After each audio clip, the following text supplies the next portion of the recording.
Auburn Fanatics podcast with Vernon Speak Sports. I just want you to go ahead and like the video, comment, and subscribe to the channel. We got a lot to talk about. This is the Sunday nightcap as we recap some of the things that have happened during the week and kind of look towards the fall camp and fall practices. There's a lot of different things surrounding where Auburn's program is at this point, and I think media has actually created a lot of anxiety with the Auburn program in a lot of different ways, which we're going to talk about tonight. Now, for some of you folks that have been excited about the Nike brand, I mean that's a thing now. Auburn officially has a Nike brand, and the gear actually is pretty nice. We will see how that will translate to alternative uniforms and different things like that down the stretch. I think the shoes are definitely nice. A lot of nice gear in some of the Auburn apparel outlets. And as always, it's great to be an Auburn Tiger, War Eagle nightcap. So when we talk about a nightcap, we talk about usually someone just having a drink right before they go to sleep or whatever. I'm going to give you a little bit of Auburn content right before you go to sleep tonight. And to start with, we got to talk about one of the more important pieces of the concepts of what will make Auburn successful this year. One, Auburn has a really nice test in Baylor, and I think Baylor has a really nice test out of Auburn. I think both teams are trying to find their identity to get to a somewhat of a level of formidable elitism in college football. I think Baylor obviously wants to have, some say in the Big 12 Conference Championship, they have some, bumps in the road that they're going to have to face schedule wise. They got SMU coming up. They got some really tough games that they're not really, I don't think are really accounting for, but I think the Auburn game might be one of the more tougher challenges, especially with the beginning game. Luckily for Baylor, they actually have Auburn at home. And, you have a quarterback in Robertson from Baylor, who I think is a very good quarterback. I'm not sure that he has the pieces around him from a wide receiver standpoint that will get him to that elite level to really push the envelope outside of the Big 12. I mean, if the schedule lines up Big 12 wise, I think Baylor can really do some good things. I think Dave Aranda, who has struggled as a defensive coordinator, trying to piece together the defensive concepts that he wants to have, I think he's starting to get some formidability there. He's got some nice transfers.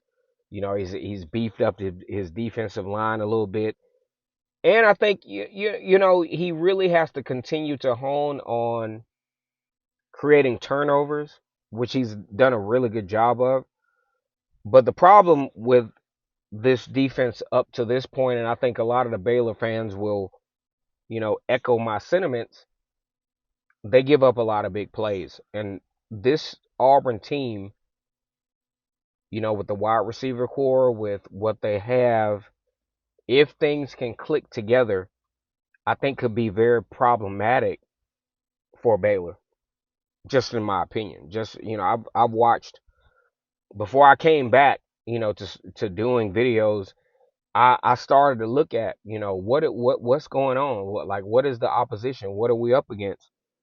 And, if I'm a Baylor defensive coordinator, Dave Aranda, of course, runs that. That's his repertoire.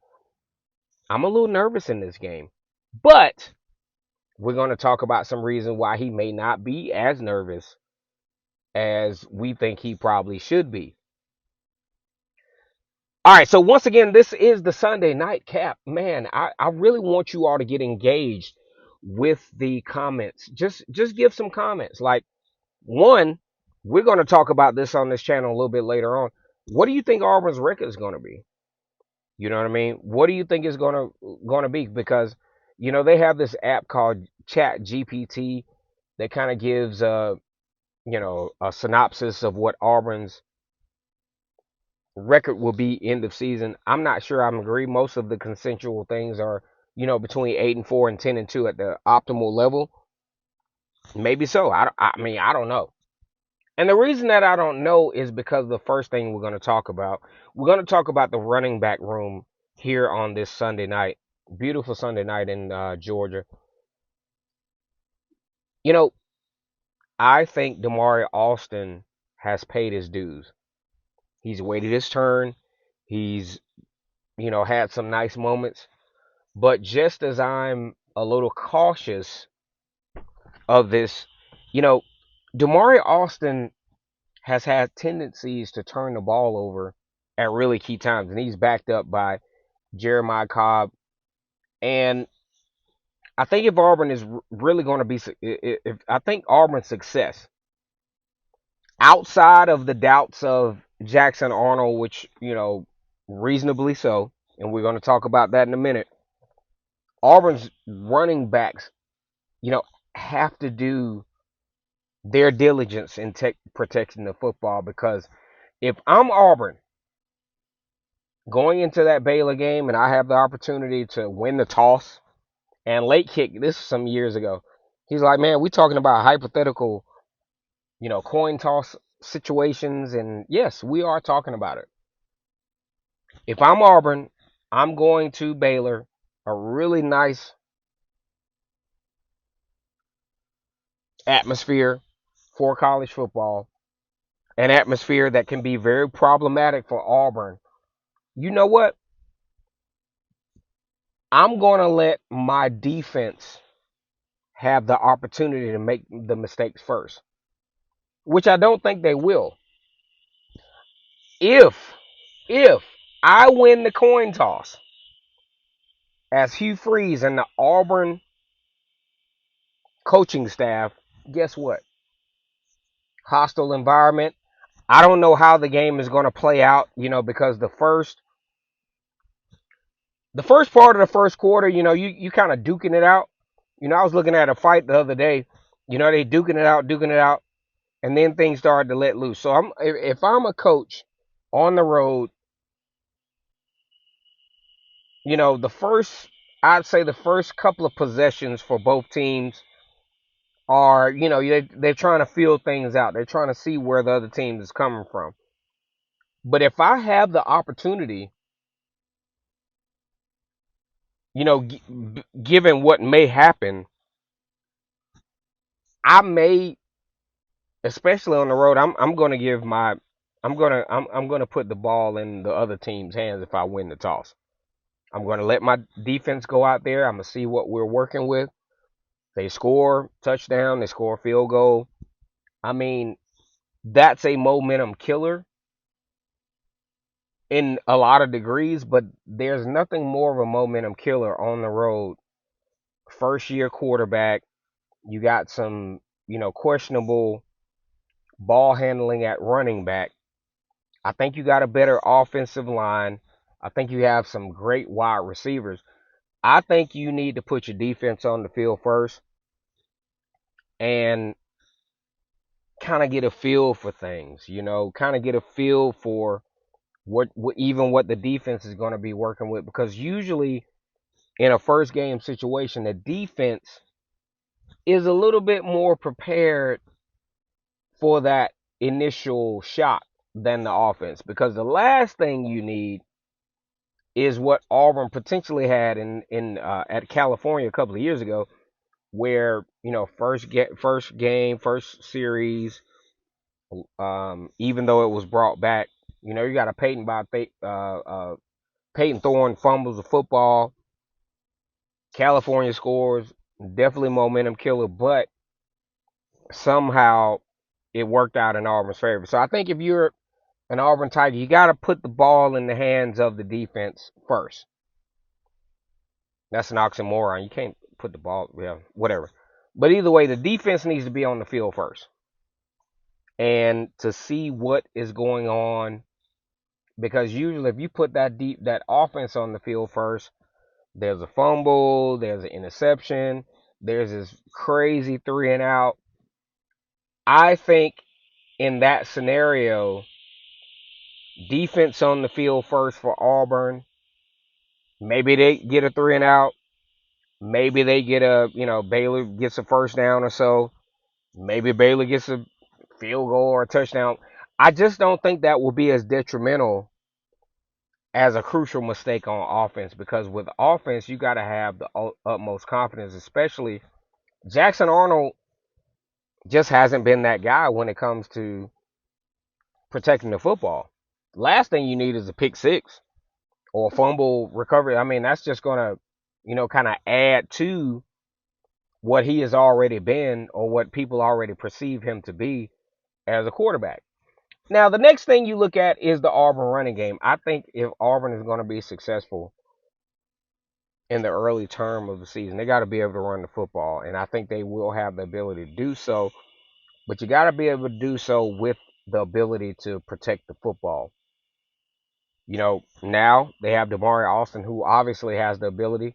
He's made some explosive plays. I think he needs to finish some plays for a touchdown. But I also think he needs to be one that protects the ball, because I think in that game against Cal, fumble the football, great drives going, fumble the football. So you have to have those things in place to be, successful for the Auburn Tigers. Also, the last thing that we're going to talk about, is Malcolm Simmons. My goodness. Malcolm Simmons. Auburn has not had an answer for where Malcolm Simmons stands, and most of that comes from the legal system. Malcolm Simmons has a hearing here pretty soon, and the verdict, well, not the verdict, because you don't have a verdict in the initial hearing, but whether he's going to be able to beat this thing out of court or things legally proceed, that's going to be the case. And I think that's what the Auburn administrators are looking for. A lot of the Auburn fan base and a lot of media outlets across the country is like, okay, so you kick DJ Barber off the team straight up because he had a drug charge, but you have Malcolm Simmons who had just an equally as serious a charge. Why are we peddling our feet here? Well, in a domestic dispute case, there's a lot of ambiguity there, and you just don't know what the actual evidence may be. They go to the pretrial hearing, and the lawyers have each lawyer has the opportunity to present a case and to the judge, and you have the First Offender Act for Alabama involved in this as well. So you really don't know. I'm not going to say that a coaching staff or administration for Auburn is actually kind of brushing this thing under the rug, but with this particular case, I think they really need to see what the actual handling will be of this, and then you go from there. All right, YouTube, this is the nightcap for Auburn football fanatics and Vernon Speak Sports Auburn. Like the video, comment, and subscribe. And as always, it's great to be an Auburn Tiger, War Eagle.